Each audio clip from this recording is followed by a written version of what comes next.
Всем привет! Ловите рецепт простой и аппетитной запеканки.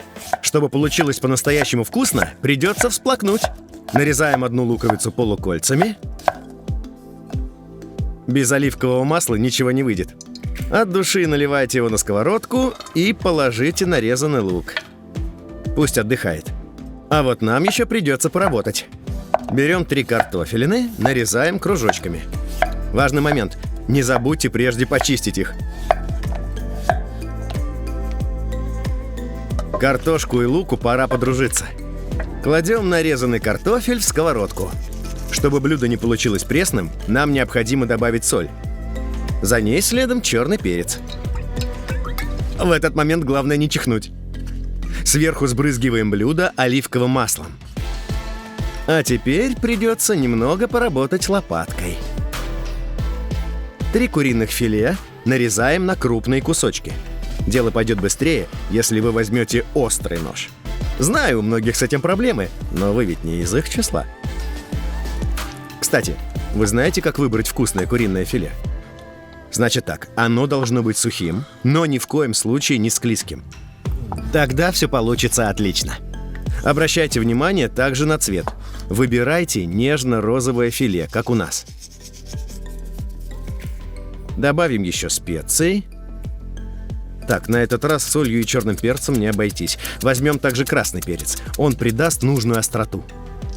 Вы же слышали, что бычков, мясо которых называют мраморным, массажируют? Да-да. И нам нужно сделать то же самое с курицей. Удивительно, но любое мясо от этого действительно становится вкуснее. После такого курице необходимо прийти в себя. Отправляем ее на сковородку, равномерно распределяя поверх других продуктов. Пусть немного отдохнет, а нам есть чем заняться. Берем 2 сырых яйца и разбиваем их в чашу. Некоторые также добавляют осколки скорлупы, считается, что в них много кальция. Шучу, конечно, этого делать не нужно. Берем 200 мл самых жирных сливок и добавляем к яйцам. Солим, добавляем чайную ложку карри и прованских трав. Разминайте пальцы, пришло время поднапрячься. С помощью вилки взбиваем нашу смесь до однородности. Особо ленивые могут взять миксер, но можно вполне справиться и без него. Заливаем нашей смесью продукты. Она выступит связующим звеном и поможет им подружиться. Многие держат на кухне фольгу, но не знают, зачем она нужна. Эти листы металлической бумаги часто используют для того, чтобы блюдо не стало слишком сухим. Накрываем сковородку и отправляем в духовку на 40 минут при 230 градусах Цельсия. Пока блюдо готовится, предлагаю порезать помидор. Кстати, томаты после тепловой обработки становятся намного полезнее.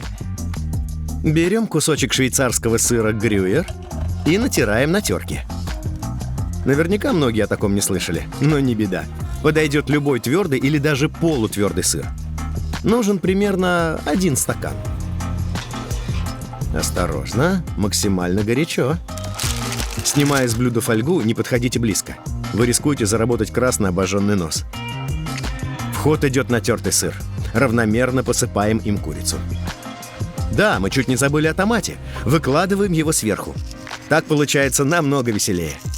Посыпаем томаты солью. Еще 10 минут в духовке до образования поджаристой золотистой корочки.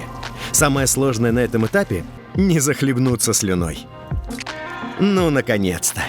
Посыпаем мелко нарезанным зеленым луком и пробуем. Какая нежность! Главное не съесть все самостоятельно, а оставить хотя бы немного домочадцам. Впрочем, это не обязательно. Наслаждайтесь!